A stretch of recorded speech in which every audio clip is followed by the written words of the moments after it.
vang tini long ing ang dujiman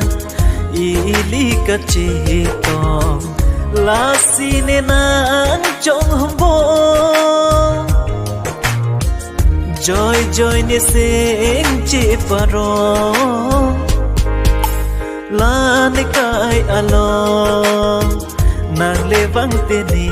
long ing ang dujiman ili kachitong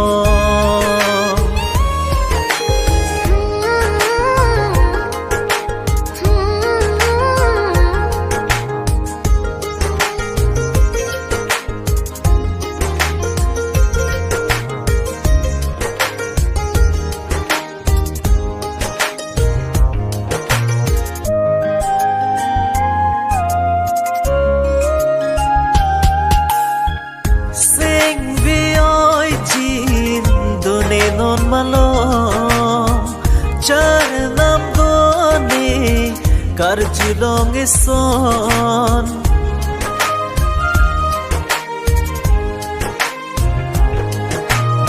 sing vi oi jin done non malong char nam goni kar julong son ahok lu ma bom rupa than bom o kang hon nang sang man lopu pune kar julo sing baby ri o kang hon sang man lo jinon ne ko son rupa che than saya lam ke ahok tin ri o ne ka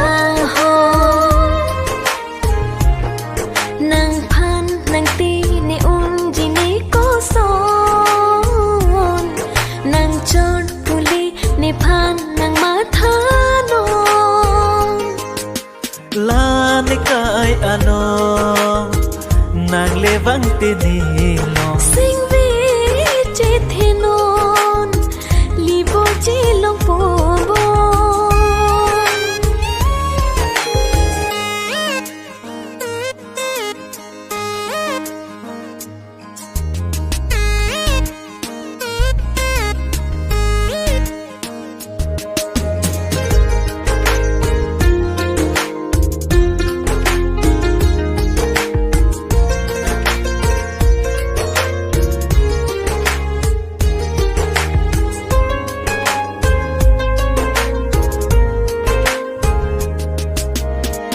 nang chong thui an ke lit thu ong non lo jui nang ka prek along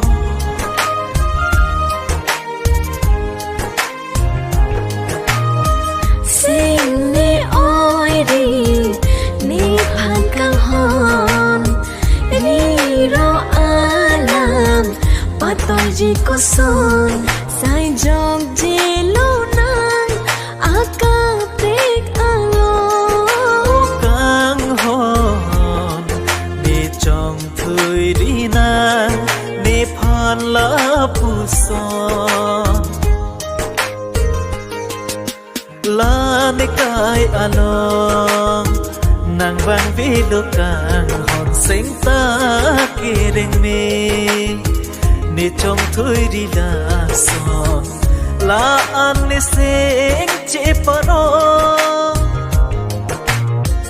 ki jut sampung vet ni no